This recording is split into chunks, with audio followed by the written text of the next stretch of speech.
Hey everybody, welcome back to Around the Edges. Today finds us on the New York-Pennsylvania border. We're on the Great Lakes Seaway Trail heading west. We're eventually going to make our way back to Duluth where we started the series. This is New York and Pennsylvania wine country. Lots of vineyards and things around here. So let's go. Let's see what's around the edges.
As we pass through this section of Pennsylvania and New York, you do notice a lot of vineyards and a lot of wineries. And I know that Pennsylvania is not exactly a place that you identify with wine production, but it is the 8th largest wine producing region in the United States. Now, most Pennsylvania vineyards are located down in the southeast section of the state, but there are a good number of them up here, and that's because of the moderating effect of Lake Erie on the local climate. This is also why you find Ohio and New York vineyards sort of clustered in the same area. And as we pass through this area, you do see a lot of vineyards, and it is really lovely to see them kind of stretching out over the hills on both sides of the highway here. One could argue now that wine production is more popular than it's ever been, but actually Pennsylvania has a very long history of wine production, going all the way back to colonial days in the early 1700s when William Penn was supposed to have founded the first vineyard here in Pennsylvania. As we travel down this stretch of the highway, we're never very far from Lake Erie. It's just out of sight to the right, usually past a line of trees or farms, a lot of private property, and so we don't get a lot of good views of it until later in the trip. But it's there, and you're definitely aware of it as you're driving through this beautiful vista here.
Welcome to Presque Isle State Park.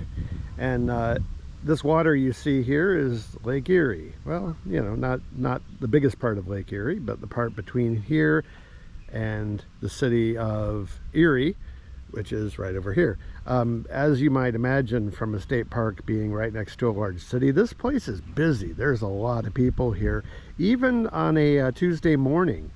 It's just incredibly busy here.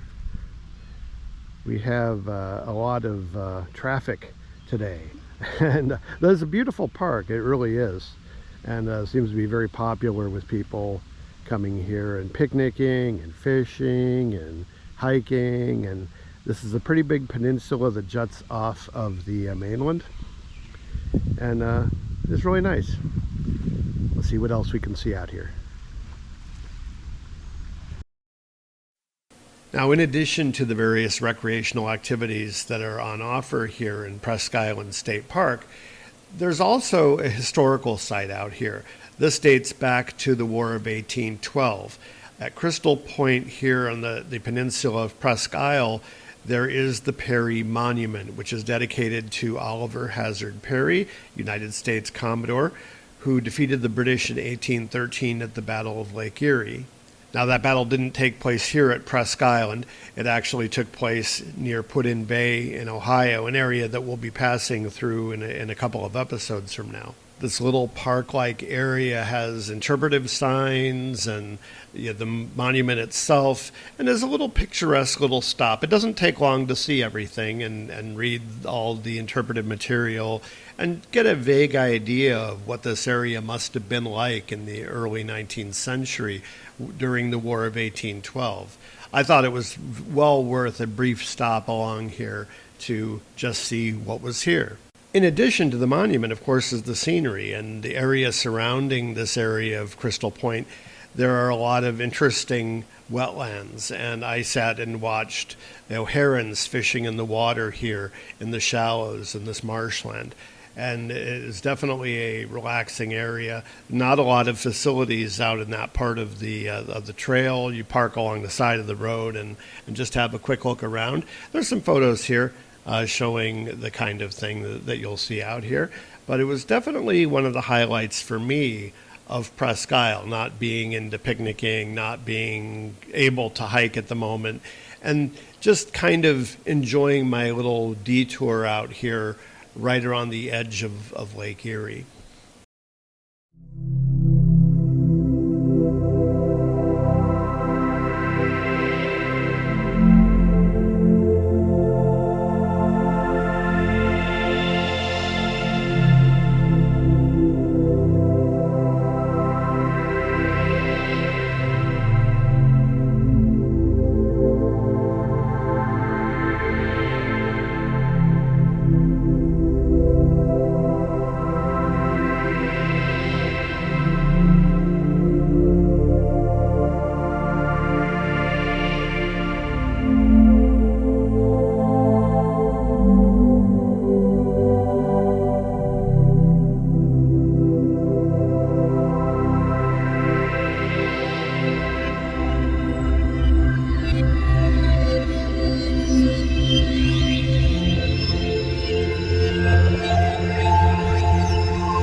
Welcome to The Rock.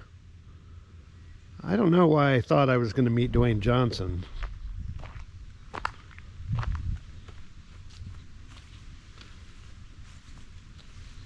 This, of course, is Lake Erie, our constant companion for the next few days. In those shots that you've seen before this, Lake Erie is just out of view. There's a house in the way, or a farm, or in this case, a big rock. But you can still see the lake. That's the important thing.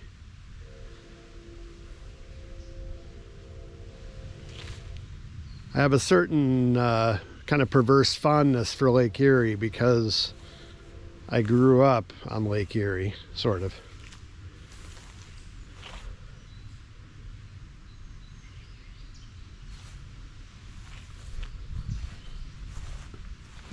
I wonder if this rock was originally here. It looks like it might have been, but they would have had to have poured this around it, I guess. This could be an erratic left over from the glaciers. It's granite for sure. Definitely not magnetic. Oh, I guess definitely, not definitely, because I don't have a magnet with me. But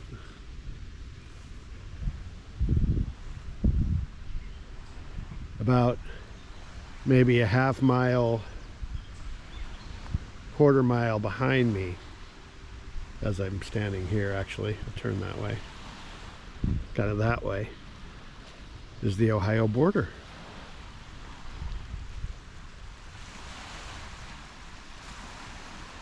So if there's a marker there, we'll see you there.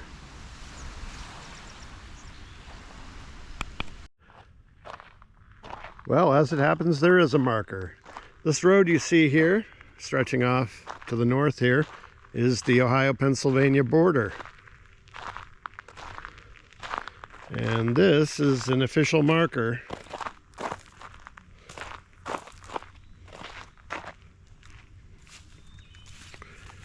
Pennsylvania on this side. You can freeze that and read it if you want.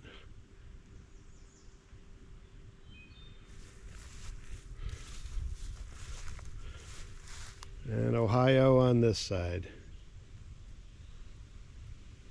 Now, if you were thinking I was going to do a cringy dance here, you are wrong.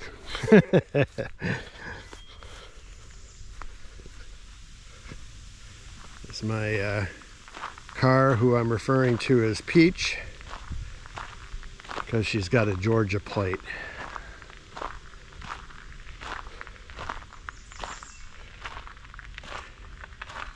And that is the long road ahead.